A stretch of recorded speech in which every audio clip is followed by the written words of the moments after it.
More than 500 veterans, former members of our armed forces, are said to have committed suicide since 2001. Incredible number, 500 in 18 years. And there are now calls led by mothers whose sons killed themselves for a royal commission to do something about this dying, about getting veterans more help. 5 mothers today met the Prime Minister, who said he had an open mind on a royal commission. And the mothers said they will keep pushing. We just go through day by day trying to get something done about it and trying just to cope on our own. From the moment that my son passed away, I realised that I was not going to get any respect from the ADF for my son. My son was still serving, recognised that his mental health was spiralling. We're all here being the voices of our sons because they're not here. He was born on Armistice Day. How ironic to die on Anzac Day. It wasn't a coincidence. Brad chose that day to prove a point. Your heart breaks for those women. Joining me is the panel. Gemma Tognini, commentator and columnist with the West Australian, and Daniel Wild, Director of Research at the Institute of Public Affairs. Gemma, a royal commission necessary? Something's necessary. I know, first of all, just like you said, there's few greater tragedies than a parent outliving their child, and certainly a child taking their life under those circumstances. I've always been of the view, Andrew, that we don't do enough for our veterans in Australia. We don't honour our veterans, and I use that word quite specifically. We don't honour them the way that we should. We don't care for them. Perhaps some of that is a little bit about our sort of cultural background, being a little bit more reserved. We're not as overt as the United States, but I believe we need to take a different posture where our veterans are concerned.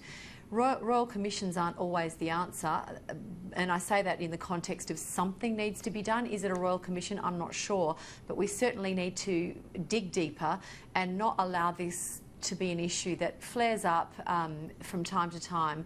You know, these women are very brave. They're obviously still, you know, I don't know that you ever get over things like that, but you know, their wounds won't heal. They'll always walk with a limp as a result of losing their children. We owe them to and current serving men and women, but we owe them to find out why and to correct what we can. And again, I'll come full circle. We need to do more to honour Australia's serving men and women. You mentioned honour and America. I must say, you know, a lot of people criticise America. When you go to America and see how veterans are singled out and honoured at sports events, etc., and at airports even, it's just quite astonishing. You think we could learn something.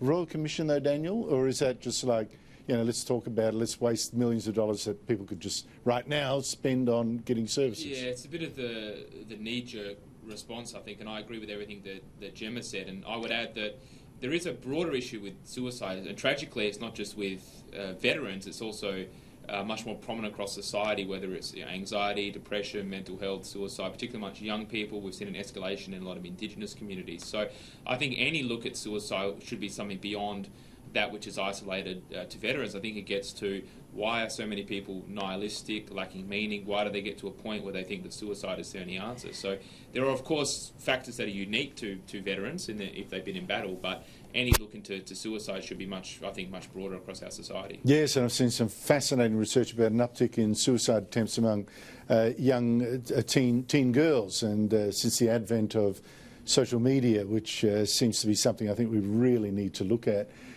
Gemma, a big admission today in the federal court, which is hearing a challenge to the re-election in May of Treasurer Josh Frydenberg, losing candidate Oliver Yates, this is environmental campaigner, he's challenging that result on the grounds that the election signs outside the polling booths in Chinese told voters to vote Liberals first. And the official, and the thing is, they were deceptive, he says, because they were in the official purple of the Australian Electoral Commission. This is the thing. Today, Simon Frost, who was the Liberals' acting director in Victoria and in control of all this, he's now working for the Treasurer, admitted those signs were indeed intended to convey the impression they'd been put up by the Electoral Commission. This is serious, isn't it? Yeah, that is a serious admission. It's sloppy work from start to finish. I look at this case though, Andrew, and I go back to Oliver Yates. What did he get? 7% of the primary vote, 8%, something completely piddly, to use an appropriate word. Let's just extrapolate that out and say, for argument's sake, it does end up in a by-election. You know, Oliver Yates won't be the winner any more than I'll be flying to the moon tomorrow. This needs to take its course, and that admission today, as you rightly say, is serious, and it takes another slant to it.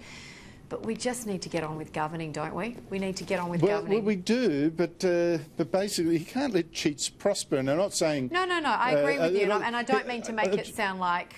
No, I know okay. I know what you're meaning. I know what you're meaning. But the thing is, Daniel, right, Simon Frost, who was the acting director, now working for the Treasurer, these signs were also at several other electorates, including that of Gladys Liu, who was in the most heavily Chinese electorate in the state. And she only won by 1,100 votes. She's a Liberal. Now, he says, what I actually authorised in English isn't what was then translated to Chinese, apparently. Correct voting method on the green ballot paper, put one next to the Liberal Party, looking like an official announcement. If this challenge succeeds, particularly against Gladys Liu, and she loses, she has to have another election, this is very serious for a government that's got a paper-thin majority. It is serious. I don't think there's going to be any issues because there are very different laws that apply to political advertising and campaigning that would apply to other areas of life, which is an interesting issue, that politicians exempt themselves from the laws that they impose on everyone else. So clearly this is misleading and deceptive, and it was intended to make... And it was intended, this is the point. There's no doubt about that, but I don't think there's any legal case to answer for. But the broader point I'd make here, Andrew, isn't it concerning if you've got people that are actually convinced by this, voters that are convinced by this, that are actually deciding the outcomes of our elections, and therefore who forms government when it's a very narrow election. That's the broder problem, I think. Well, that's the whole thing. The court could say, we want another election. Now, if Gladys Liu, who's faced a lot of problems about her relationship with the Chinese government, if she then loses or steps aside for a candidate who isn't as successful as she was the first time round, that spells real trouble for the government. Here's an interesting dilemma, Gemma. I hesitate to raise it after what Janine Perrott said earlier about people that might doubt this deal. Players from Australia's national women's soccer team, they're going to be paid the same as members of the male team, the Socceroos. Now, fair enough, says almost everyone in the media. Only troglodytes apparently might question it. But shouldn't pay be related to the audience you pull, because the audience is where the money then comes from? And I want to give you a rough guide before you answer, Gemma. The average audience of a Women's League game last year was just 1,500 spectators. To the Men's A-League games, it was 12,000, yet they're getting an equal share of the revenue they don't equally create. I know this is for the national team rather than for the domestic league, and yet, is it fair? Well, it's not fair, and you can't... Fairness of opportunity is one thing. Fairness of outcome is another thing. It's an unpopular thing to say, but I would put it this way. You are collectively pooling the commercial revenue from both teams and then divvying it up. That's socialism in sport. It's not the same outcome. Correct. What would the reaction be, and I'll put this to the table, what would the reaction be if there was an argument that the players in the Women's AFL League should get exactly the same pay that the players in the Men's AFL League get? I mean, it's not... It's like saying the CEO of a bank should be, splitting his pay with the person who works managing a branch in a suburban street. They both work equally hard. They both work equally hard. Look, I think you're right. This is it, right? It is an unpopular thing to say, but the reality of it is this: we live in a society where we strive for equality of opportunity. But when the market says, I grew up. Let me give you an example, Andrew. I grew up in an era where everybody was playing netball but me, because I'm not coordinated and I'm not good at sport. But the whole narrative was, netball's more popular than football, and netball's not, and there was this big push to get, people to go and watch netball and all of this sort of thing. At the end of the day, the market dictates, and if people don't want to go, they're not going to want to go. There's marketing, there's all of the things they can do. I would add one more thing. I didn't ask them to play soccer, right? That's they it. play soccer. They want to play soccer, and they get the share of the money they earn. But Daniel, I should add on the other side of the argument the women's team is actually more likely to win an international tournament than the men's team. So you might say, well, look, that's going to kick on interest and all that. But basically, I don't know about this breaking of the nexus, and we see it in so many areas, between what creates a revenue and what people then are entitled to earn from whatever they're doing. Yeah, that's right. It's just another example of the pernicious effects of identity politics. That's what it is, Andrew. And the reason is that is because the people that are advocating for equal pay think that everything is a social construct, right? So the fact that you might rather see a male sprinter or a male cricketer or a male whatever sports player compared to a female one has nothing to do with the athleticism, the power or the strength. That's just all a social construct that's invented to forward the patriarchal gains of men. And so that can be undone through these kind of measures. That's the actual psychological and philosophical underpinnings of these kind of ideas. That's why it's so pernicious. The other thing that I really find shameful, though, Andrew, is it pits men against women. And the whole, a lot of the women's rights has been women should be judged against what men typically do, right?